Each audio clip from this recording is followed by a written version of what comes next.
Hey gang, welcome to Computer Graphics. Today we're going to be talking about backface coloring.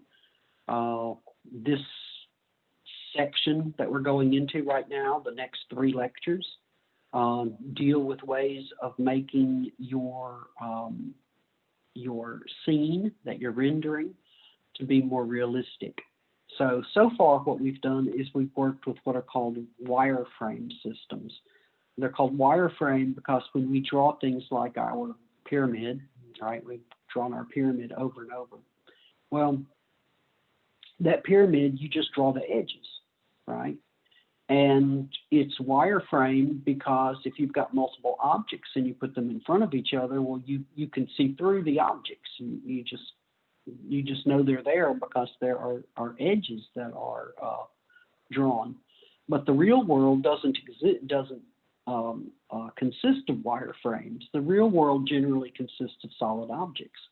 And so this lecture and the next 2 lectures that we have will be dealing with that question, saying, okay, is there a way that we can make objects appear more realistic? And the first way we're going to do that is that we're going to try to make the objects appear solid. That's what we're going to do. I see a question in chat that someone's asking about today's background. Does anybody know what this background is from?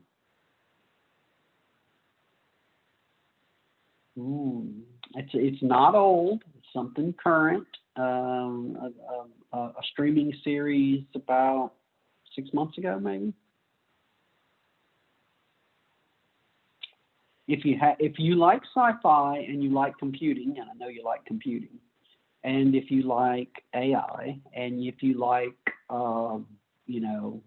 sci-fi, like alternate realities and stuff like that, then you should watch Devs. That's the name of the series, Devs, D-E-V-S, and look that up. I've forgotten what streaming service it's on. I've got so many of them I lose track. I think it was Hulu that Devs was on, but you should look it up. It's it's like 8 episodes or 10 episodes or something like that, and it's kind of cool. So Devs. Okay, but that totally threw me off my train of thought there, Logan. I was hoping somebody would pop up and say, oh, I recognize that. But no, okay, I stumped everybody. And I didn't stump you from something from the 1950s. I stumped you with something that's current. Okay, all right. So let me go ahead and share my screen so that we can get into things here and get into some trouble today. Okay. So,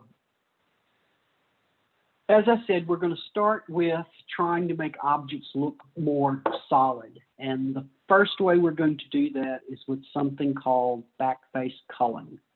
Backface culling. So, you can see that I've got 2 images there. I've got one on the right and one on the left.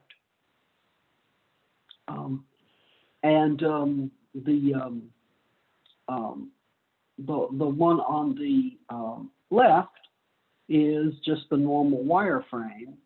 The one on the right is with backface culling. And so if you're doing it with wireframes, you're going to have this edge here because you're drawing, the left, the front, the right, the back, and the bottom. So you're drawing all of those polygons. Well, we really don't want to draw the back-facing polygon or the bottom because those polygons are facing away from us right now. So if we could cull or get rid of the back faces, the faces of the polygon that are facing away from us, then you could get an image like this. Okay. And so this looks a lot more solid, a lot more realistic than this. Now, backface culling is not a general solution to the hidden surface removal problem. But it is generally the first step that's done with hidden surface removal. So it involves some calculations, but you basically need those calculations to do other things that you're going to want to be able to do. So we do those calculations, and that allows us to do backface culling. So it's not perfect, because if you were to look at, here are two pyramids. One pyramid is in front of the other pyramid without backface culling, and you can see that, you know, these lines would be drawn. But if you turned on backface culling, you would get this. And this shows you very clearly what the problem is. I haven't made these polygons solid, right? They're still wireframes. I just am not drawing the back sides. So because they're wireframes, it's like it's a glass pyramid with maybe, solid, metal edges or something. So you can see through this front polygon to the back polygon. Well, that would be great if you wanted to model a transparent pyramid, but normally we think of pyramids as being solid, so you don't expect us to be able to see this through here. What we want is we really want these polygons to be solid and be drawn so that it hides part of this front polygon here. But we're not there yet. We'll get there. It'll take us a few lectures to get there. But right now, we just want to start with the first step, which is, hey, if I've only got one object, and it's what we call a convex object, then hidden surface removal, backface culling will make the object look solid. But if you've got multiple objects, or you have concave objects, then you need more than backface culling. So backface culling is always the first step in making objects appear solid. It's not always the last step, but it's definitely the first step. And think about it like this. What we're going to do is we're going to decide if a polygon is a backface. We're not going to bother drawing it. So that's going to save us effort. On average, you would expect about half of your polygons, if you're modeling some object, you would expect generally about half of the objects to be backfacing, right? So if you can throw away those polygons that aren't facing you, you can, on average, cut down the number of polygons you have to render by 50%, which means you can double your resolution, right? Or double the frame rate. So it gives you more resources that you can use elsewhere. So that is what backface culling is supposed to do. Are there any questions about that? Any questions at all? Okay. So how are we going to do backface culling? Well, oh look, a question just popped up. I would assume that the calculation for determining if a polygon is cheaper than rendering it. Yes, if we're actually trying to paint our polygons. So far, we've just drawn wireframes, but normally, if you think about computer graphics, the polygons have to be painted. That means you got to set every pixel to a color value. So drawing 3 lines is not very much work.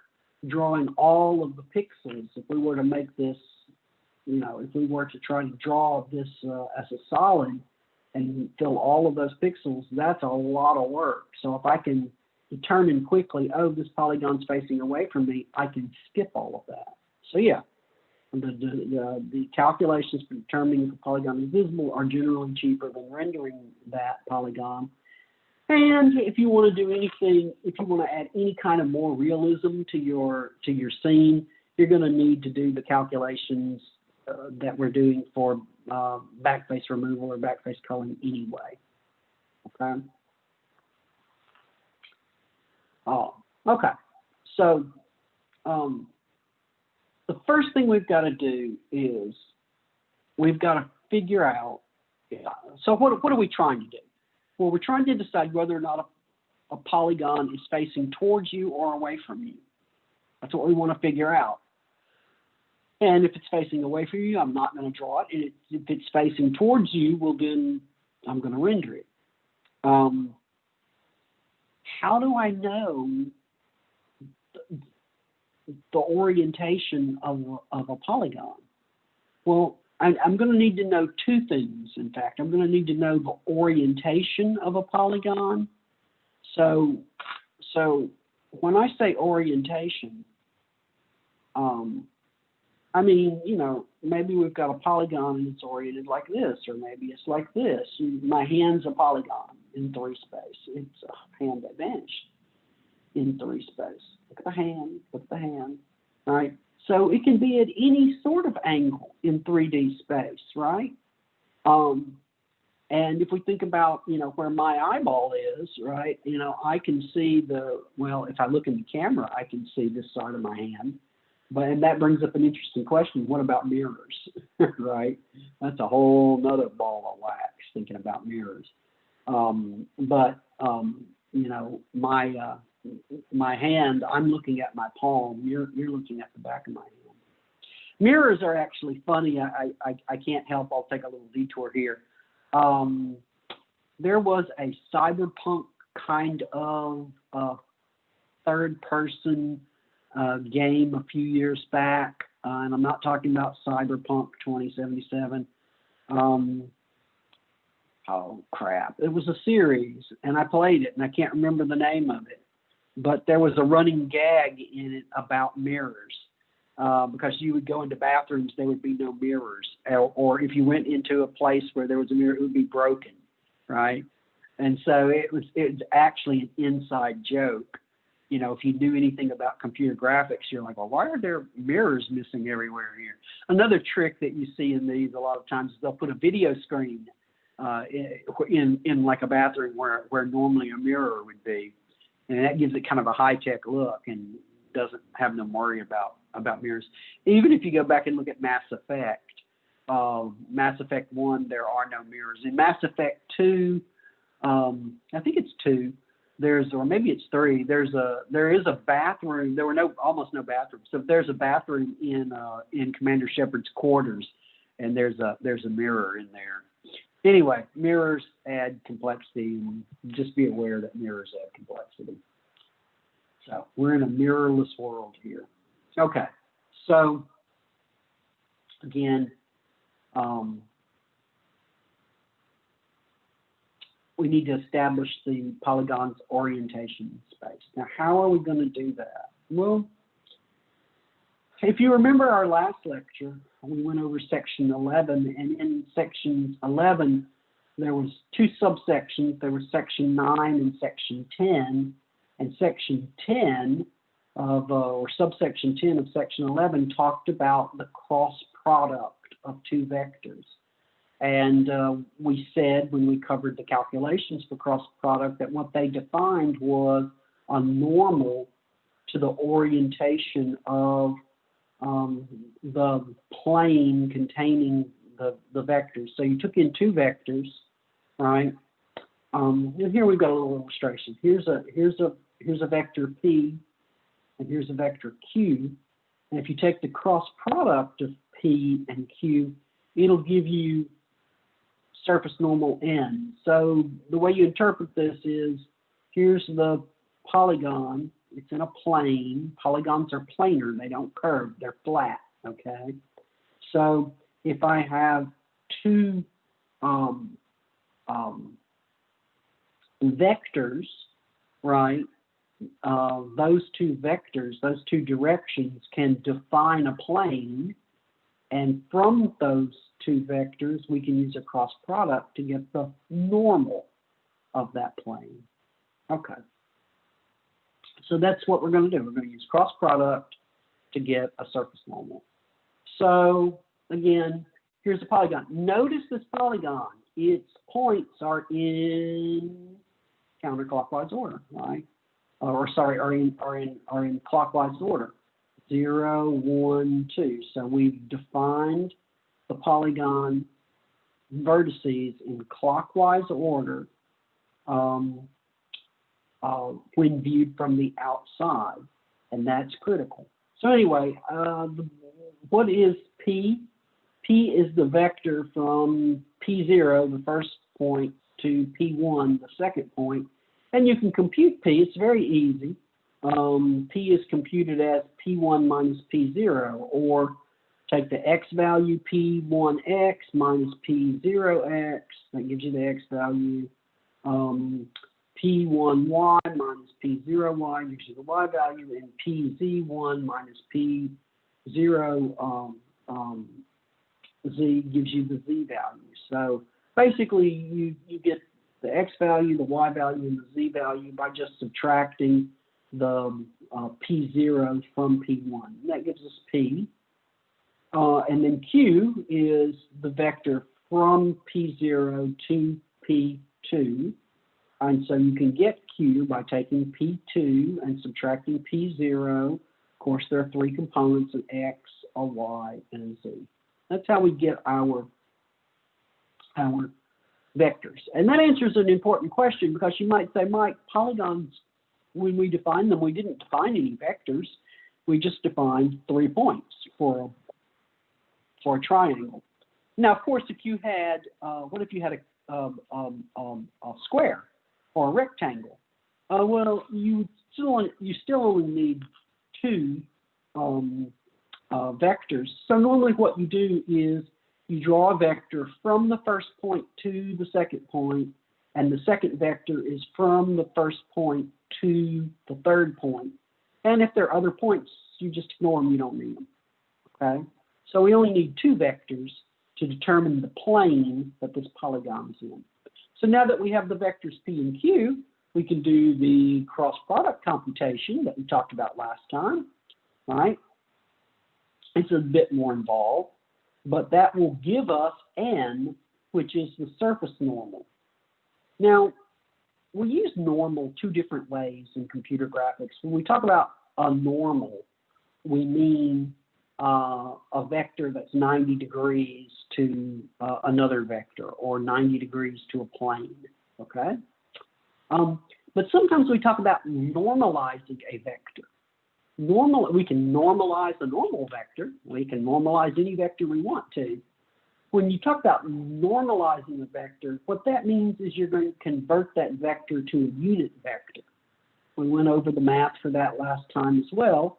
Basically, what you do is you compute the length of the vector, and then you divide each of the components by that length, and that gives you a unit vector. So taking a vector and normalizing it means converting it to a unit vector. So normally, after we compute the cross product of P and Q, that gives us the normal vector, and then we take that normal vector and we figure out its length. Remember, the double bars mean length or magnitude, and we divide every component of that vector by its magnitude, as I'm doing here, and that gives you N sub norm. So when I write N, I just mean a normal vector. It can be of any length. But when I write N norm, I mean the normal vector that's been converted to a unit vector. In other words, a vector that's of length 1.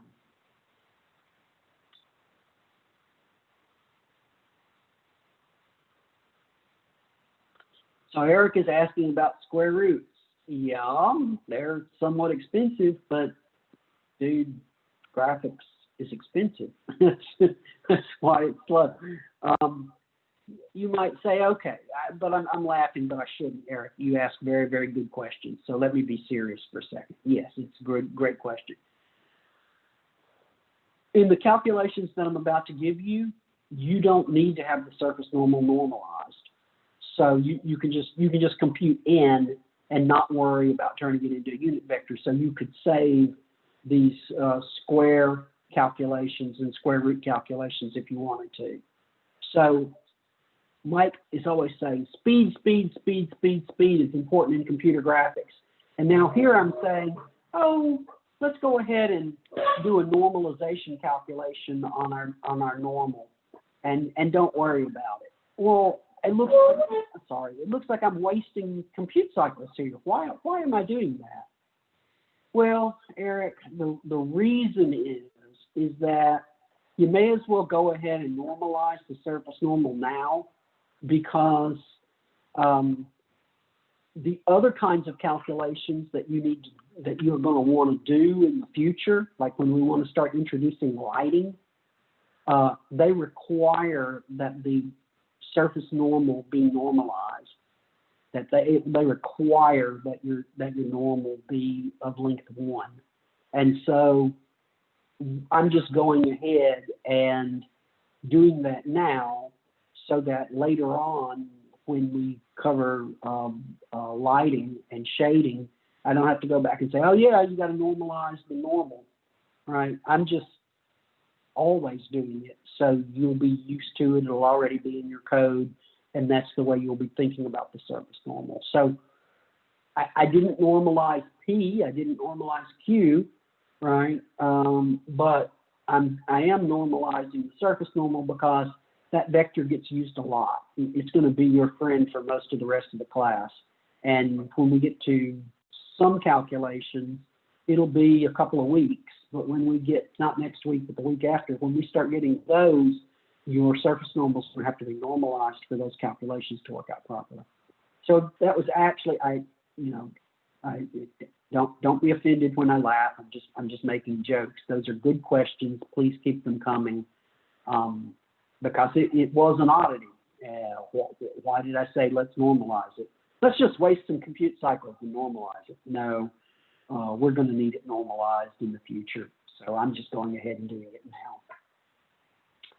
So to see how these calculations work, we go back to our wonderful little pyramid that we've been using since example 1. Now, this version of the pyramid, it's the same pyramid, but I have shifted it. If you look at the numbers, I am shifting the Y values down.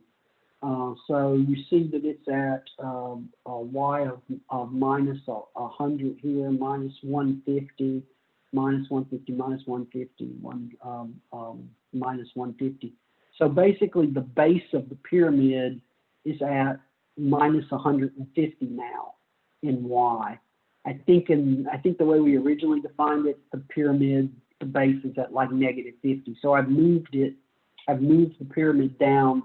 Why have I done that? Because this view of the pyramid that we've been showing here in the notes, to get it to actually look like that on screen, you would really need the pyramid to be pretty much at the base of it at minus 150. I also shortened it. The original pyramid is 100 tall.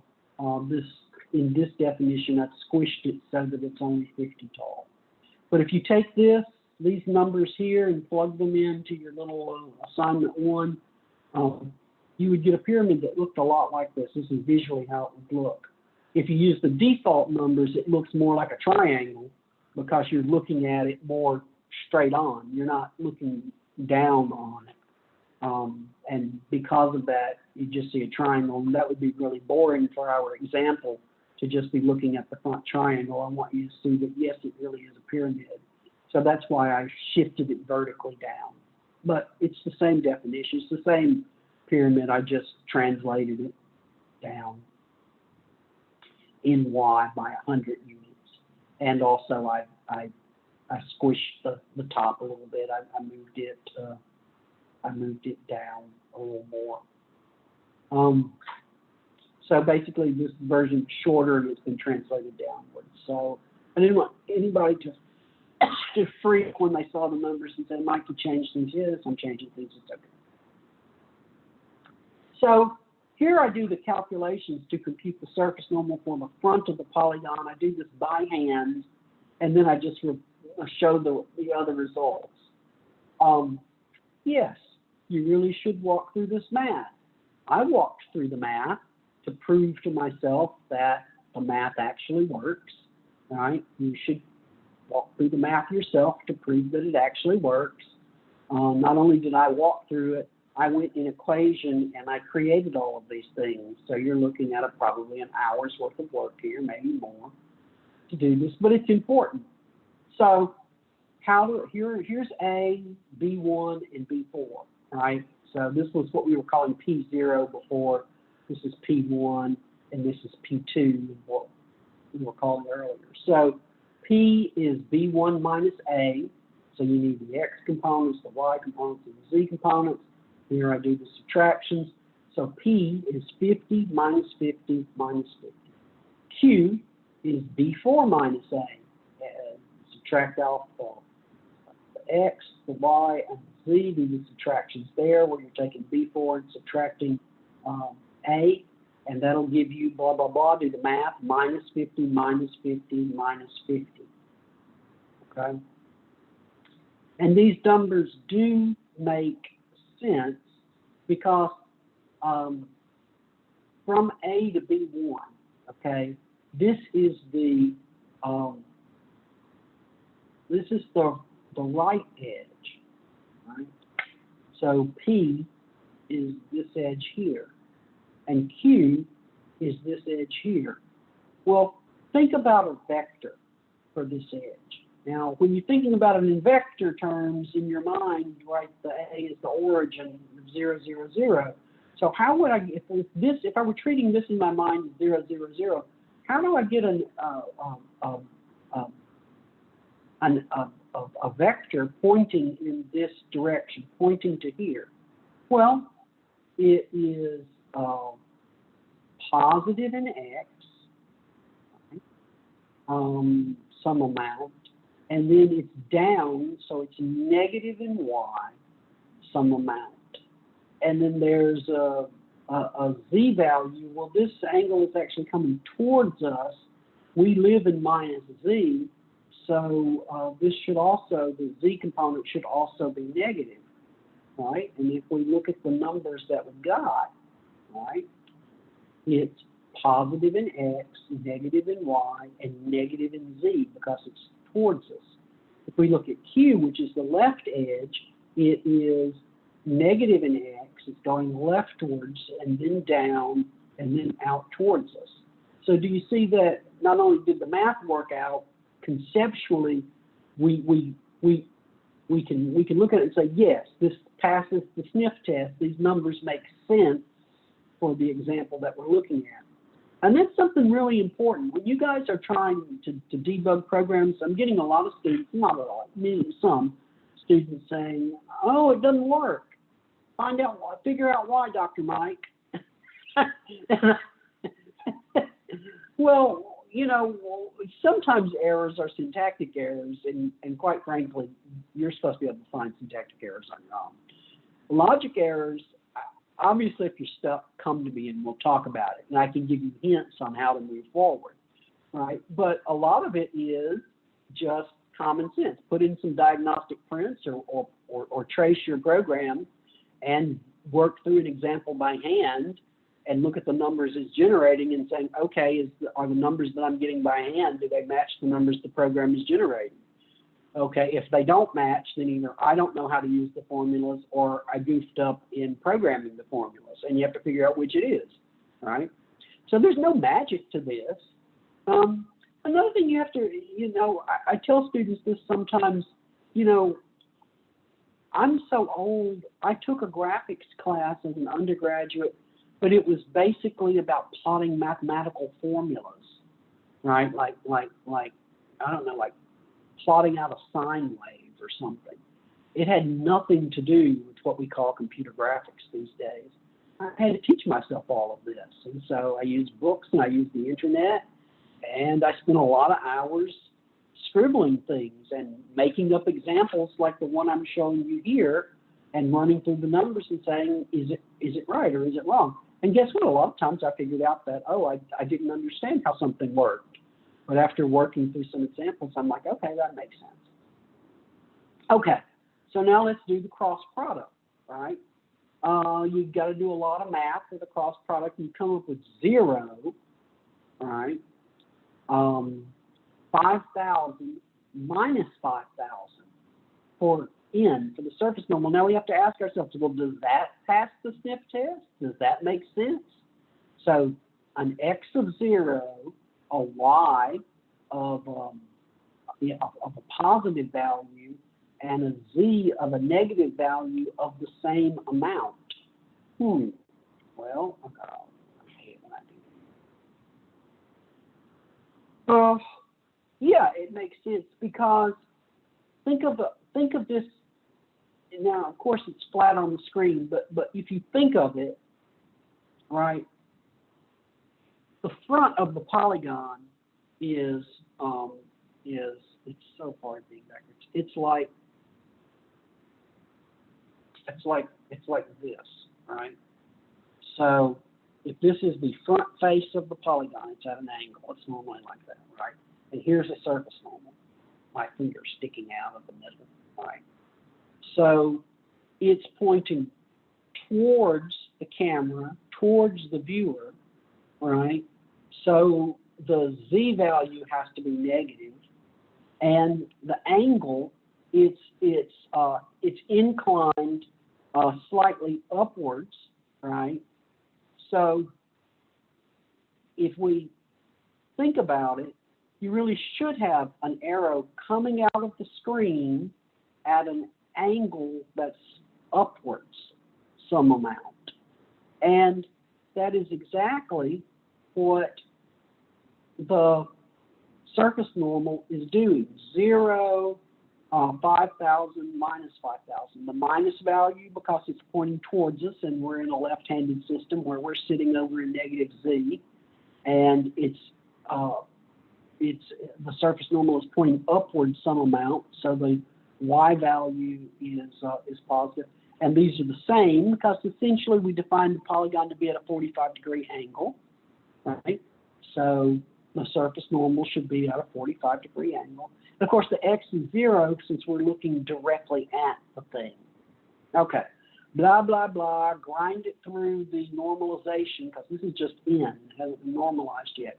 Grind, grind, grind, grind, grind, and you get 0, 0.7 minus 0.7. Right? So that was the front. All right, I went through all the math for that, and then I built myself a spreadsheet. Yes, guess what? I do build myself spreadsheets for these equations. I encourage you to do the same thing. It's a great way of asking yourself before you go and you program it, hey, do I really understand how these equations work? Let me plug them into a spreadsheet. Let me generate some numbers in there. Let me verify some of them by hand like I did here. And we can see that we get, you know, the normalized normal for the back, for the left, for the right, and for the base. Okay? So, no, I just didn't, you know, make these numbers up. I actually built a spreadsheet. I have a little calculation spreadsheet, and I ran them all through there after grinding through by hand. Actually, I'm so bad at math. When I was formatting all these equations, I finally said, screw it, let me program it in a spreadsheet so I make sure that I'm not making mathematical mistakes. And then after I did that, I said, well, I may as well build a table where I don't just do fun, I do them all so the students can see all the numbers. Just since I'd already built the spreadsheet, it's like, oh, well, I may as well just grind them out. Okay. Andrew is asking, so it's like a 45-degree angle up and towards the screen. That is exactly the orientation of front. So if you think about back, it'll be the same thing, only backwards. So it's still got the same 0. It still has 0.7, but the z here, where it was minus 0.7 for the front face, it's now positive 0.7 because it's facing away from you. These normals are giving us some indication of whether or not the polygon is facing us or facing away from us. Now, it's not going to be everything that we need, but you can see the negativity and positivity of these things. Like look at base. The base is pointing is facing downwards, right? So you would probably expect that we wouldn't be able to see it. Certainly. For this orientation, we can't see the base and we can't see the back. Now, what about these guys, left and right? Well, they're facing they're actually at a 45-degree angle, but their 45-degree angle is in the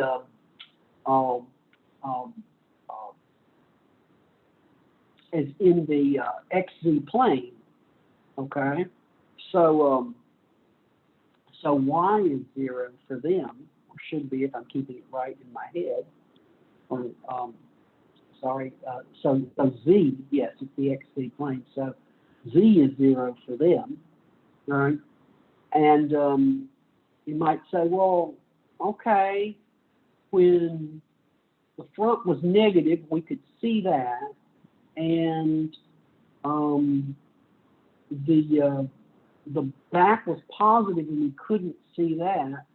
But when the z's are 0, we can see left and right, but we can't see base. So the normal itself is giving you some information, but it's not giving us all of the information that we need for backface culling.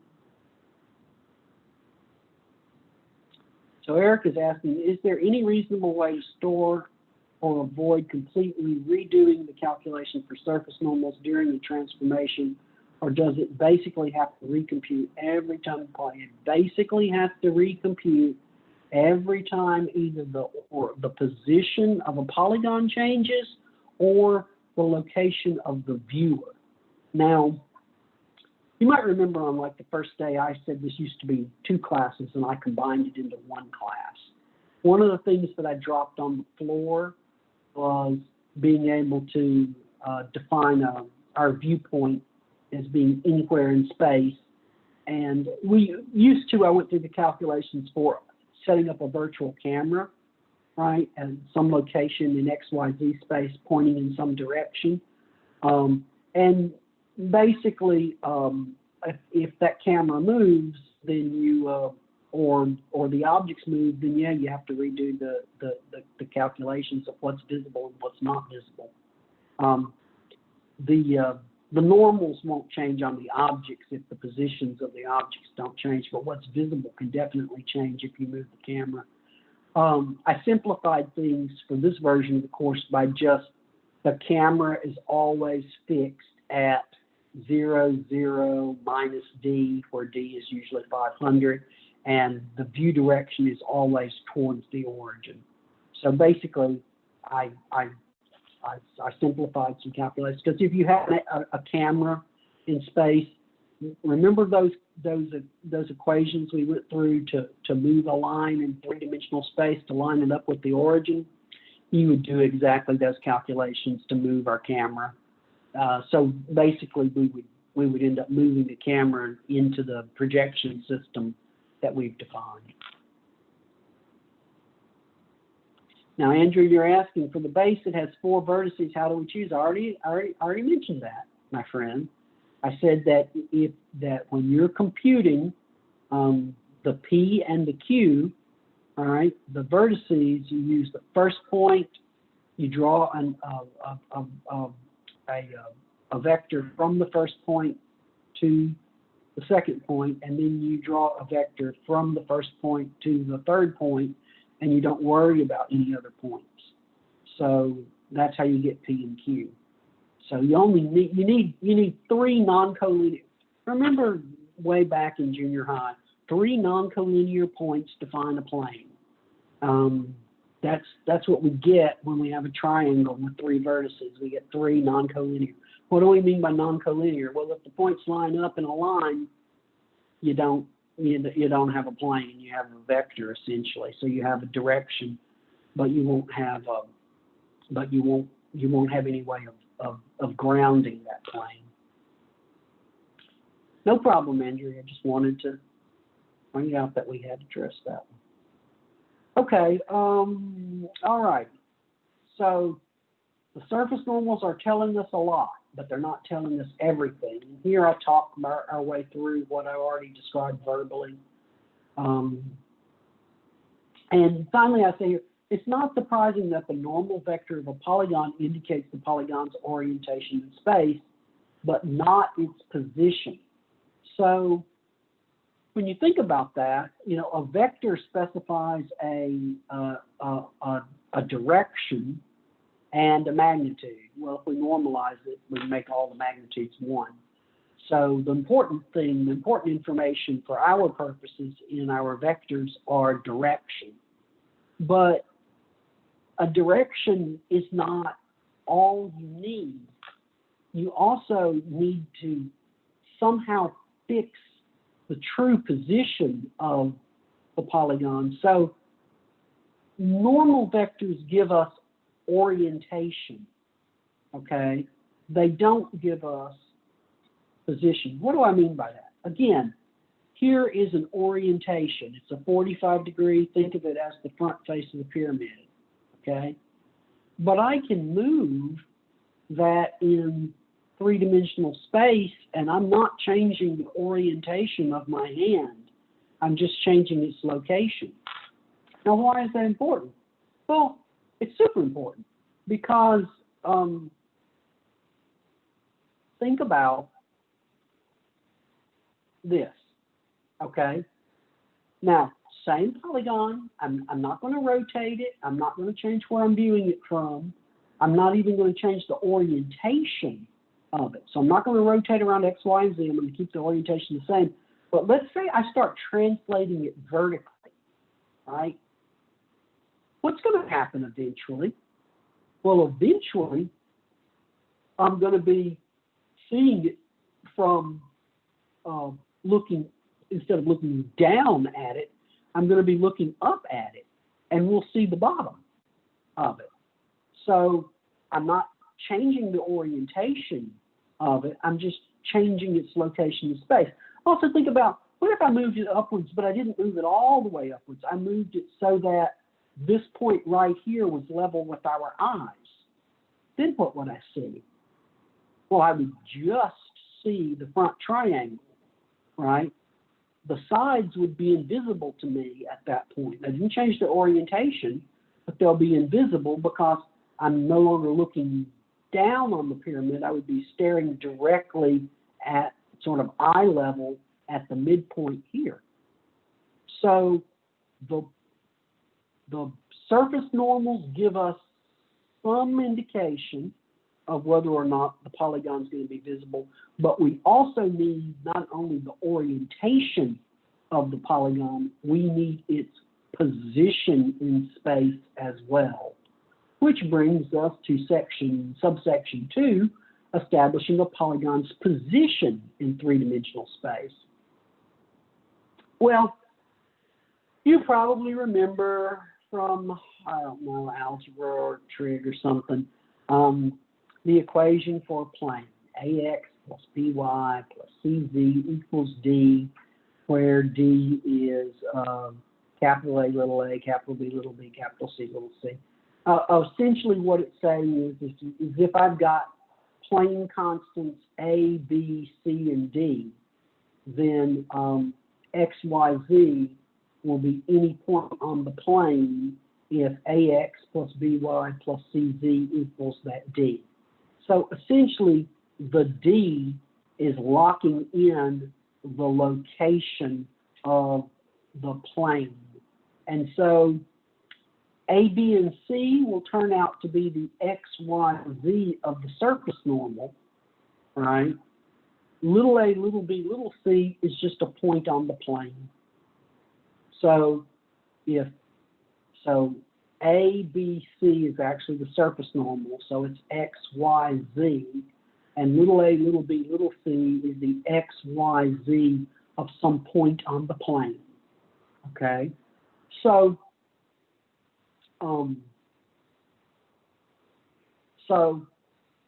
if you take this plane equation, if that plane equation is equal to 0, then the X, Y, and Z is in the plane.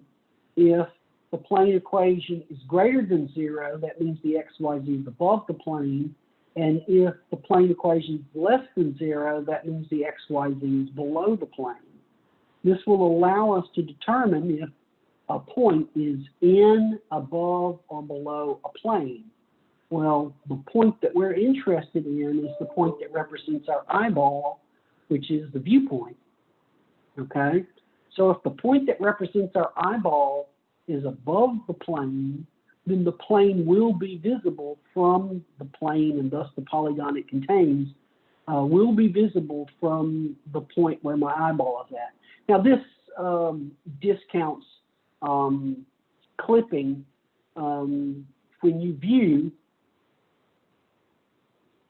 when we're looking into three-dimensional space, we are actually looking along a view volume or a view frustum.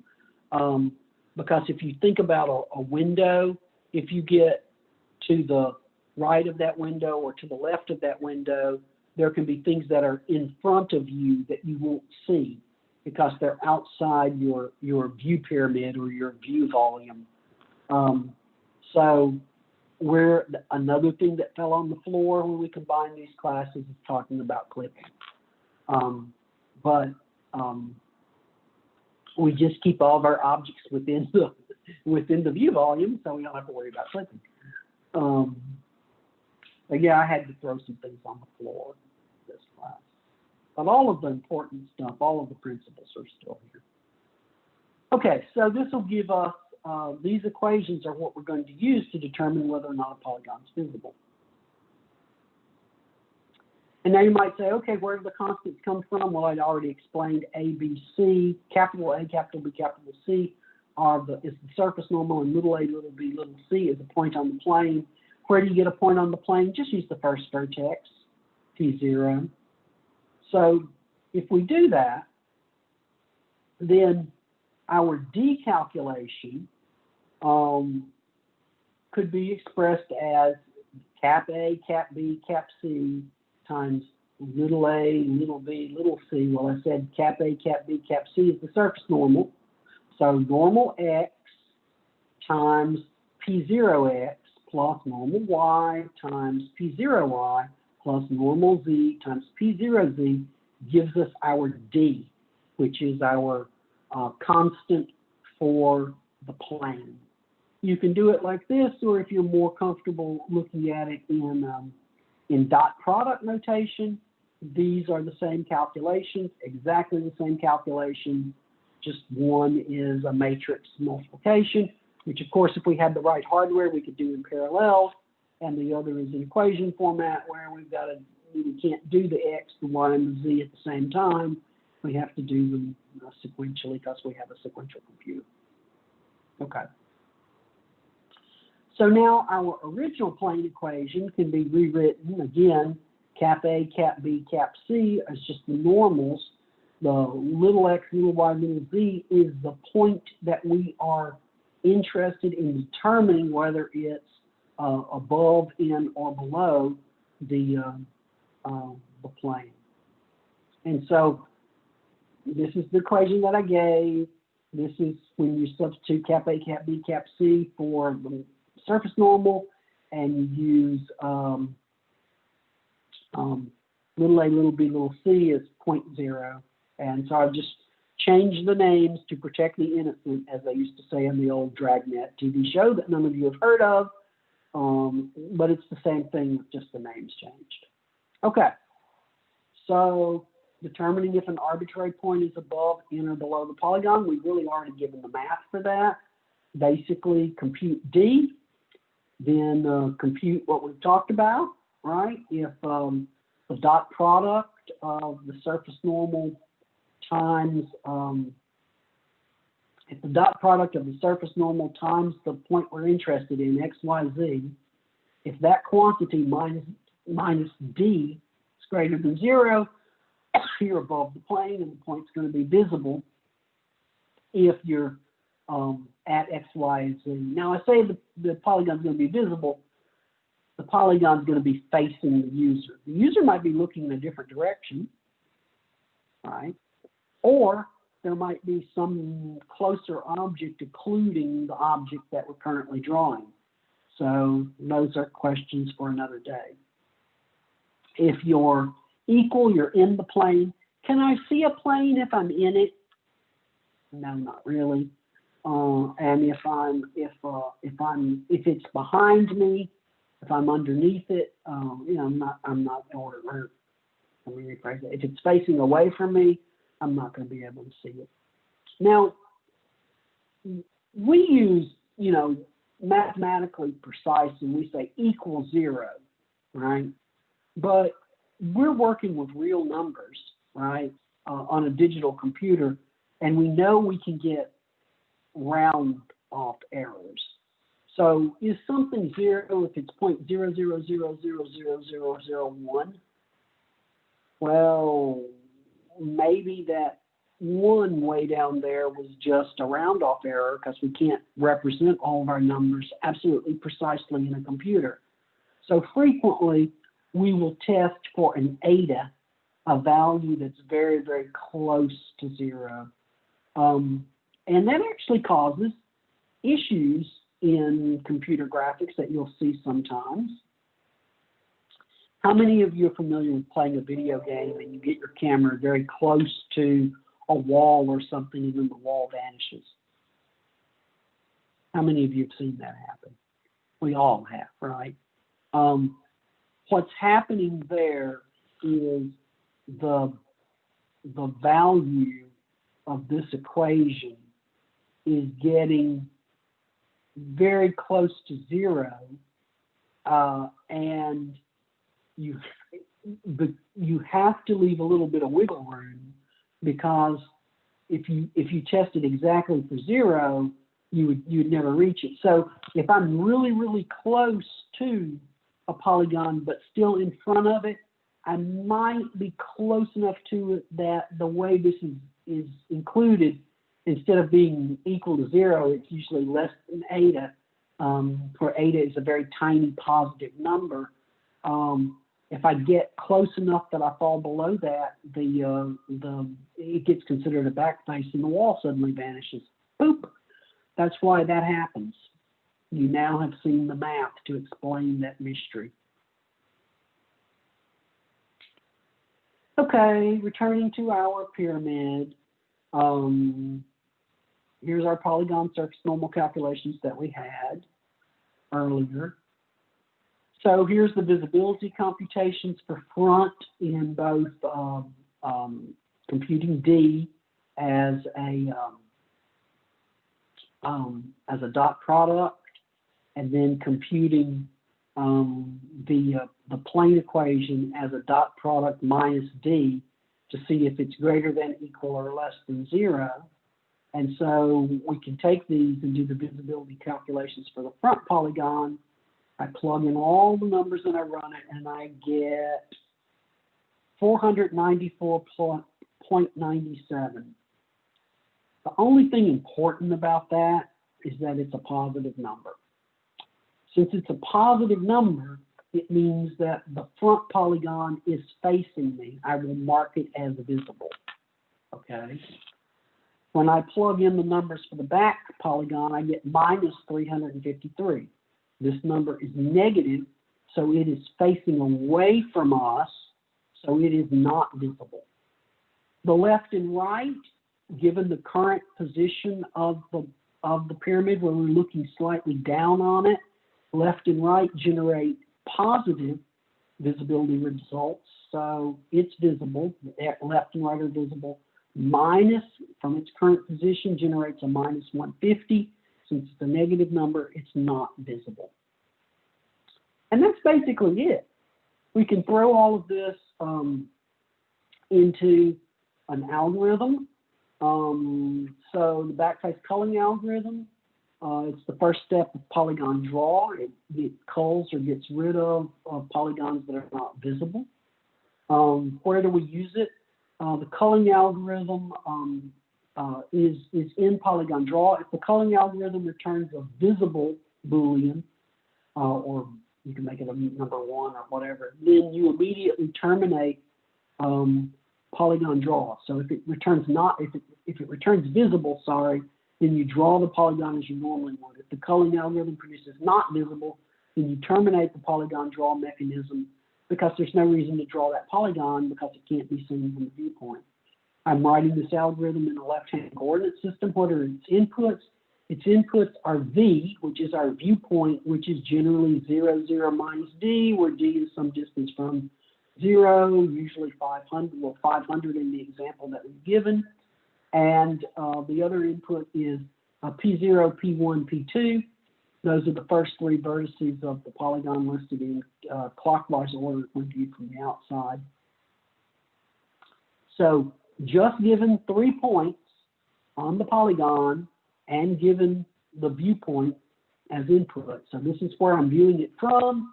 This is 3 points on the polygon. What do I get? I get an indication of either it's visible or it's not visible, which could be a Boolean. Step 1, compute the normal for the polygon and then normalize that vector to a unit vector. Calculate P, calculate Q, calculate P cross Q. That gives us N, normalize N. We went through all of this math before. That gives us the surface normal. Compute the plane offset. You've got to compute D from the surface normal that you just computed and our original first point again. So that gives us D.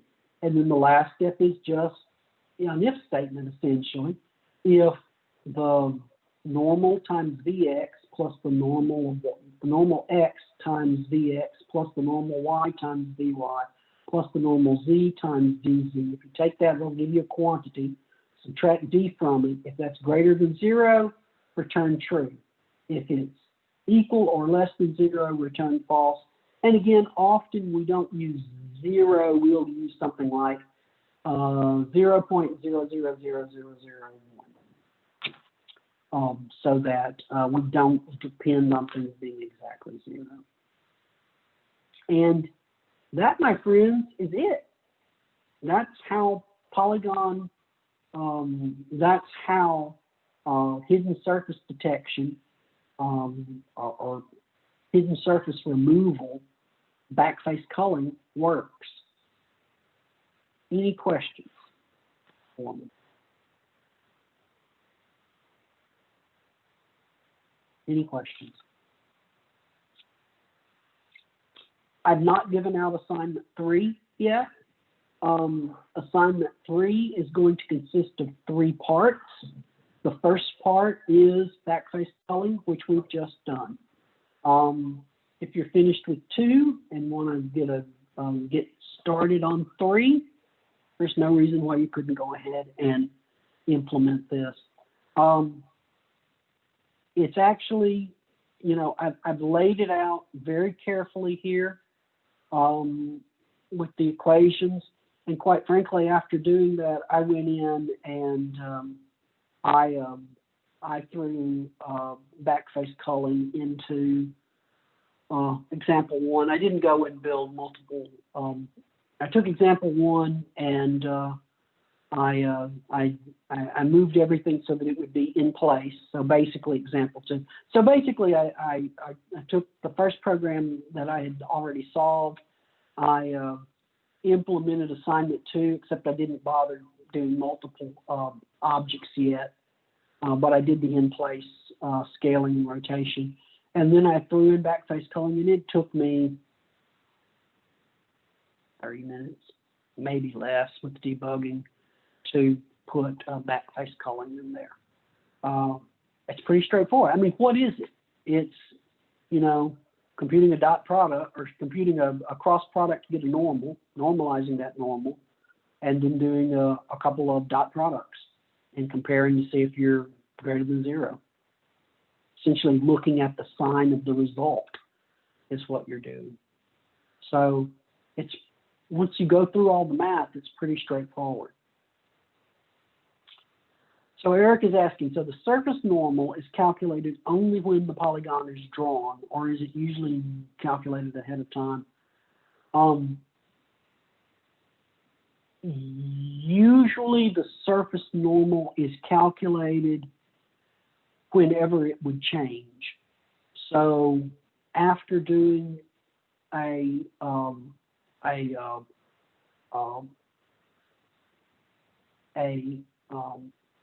rotation, you would normally update the surface normal.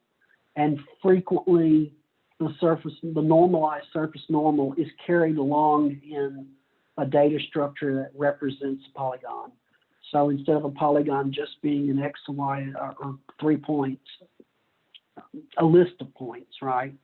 A polygon might also have an entry for its surface normal, the normalized version of its surface normal.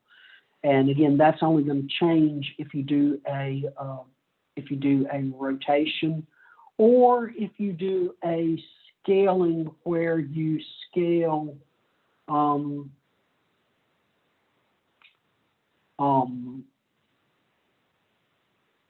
where you don't scale evenly along all directions. So if I did a scale, but like I stretched it in one direction, I think that can change the. Is that true? Are you changing the plane it's in when you do that? No, a rotation. Scaling's not going to matter either. You'll still be in the same plane. So the only time you need to update the surface normal is when you've done a rotation. Okay.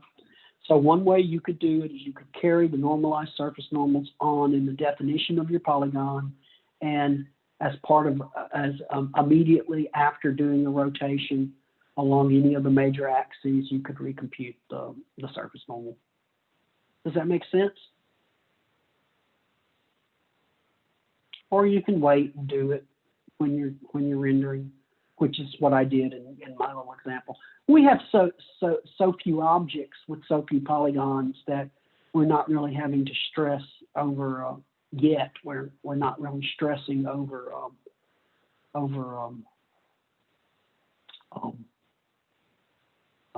how efficient it is. Now that said, as we get to the next part, the next lecture, which I guess we'll be giving a week from today, right? Because Friday is presentations and Monday is Martin Luther King Day. But you'll begin to see where we're going. Okay, let's see. I feel like scaling on would change the normal. The face of the flight.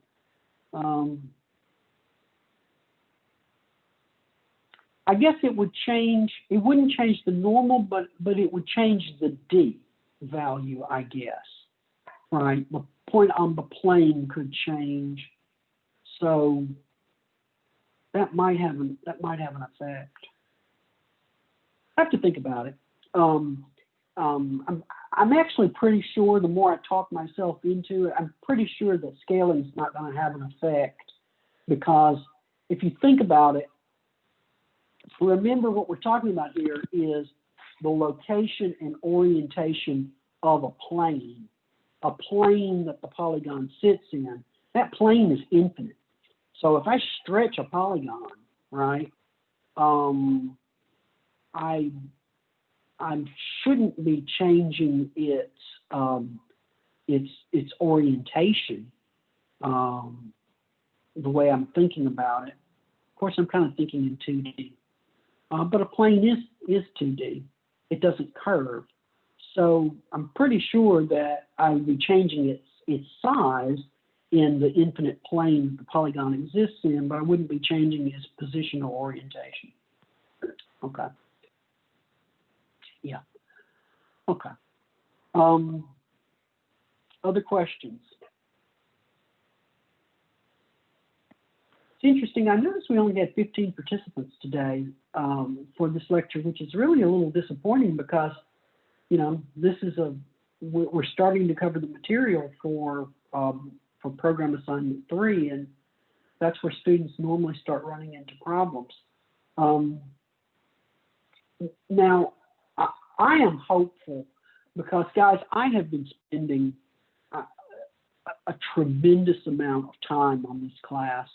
If you look at these lecture notes, I'm not grabbing them off the internet. I'm creating these things from notes that I've used to teach this class. But since we're teaching the class online, you know, I could have taken photos or I could have digitized my handwritten notes and given them out, but I didn't really want to do that. And so I might reach a point where we have to go back to the handwritten notes because it's a race. I'm about a week ahead of lectures right now, and I don't know if I'll be able to stay ahead. I may reach a point where I have to give the lecture, and I hadn't had the hours and hours that it takes to format these equations and draw all these little images and all of this kind of stuff.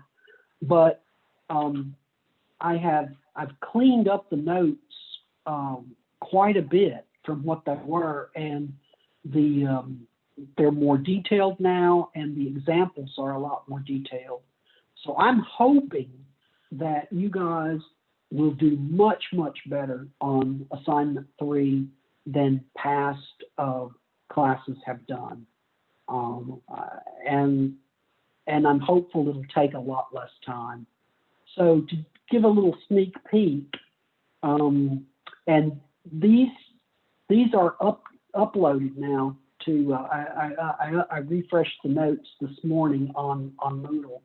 We're going to be doing polygon filling next, which is how we're going to fill polygons and draw them. There's some math involved in that, but basically what we're going to be doing is we're going to be filling in the polygons a line at a time, a fill line at a time. In other words, pixel by pixel. That's what we're going to be doing there. And I give a pseudocode algorithm. I haven't implemented this yet, so there could be a buglet or two in there. I'm torn between implementing it, and because if there is, and there's any little buglets, then I'll feel necessary to go in and change it. But part of me also feels that I've just given you, 1/3 of a programming assignment rather than you guys figuring out on your own, which is part of what's supposed to happen. So I don't know, but that's basically the polygon fill algorithm. And then the last thing we'll do is ZBuffer.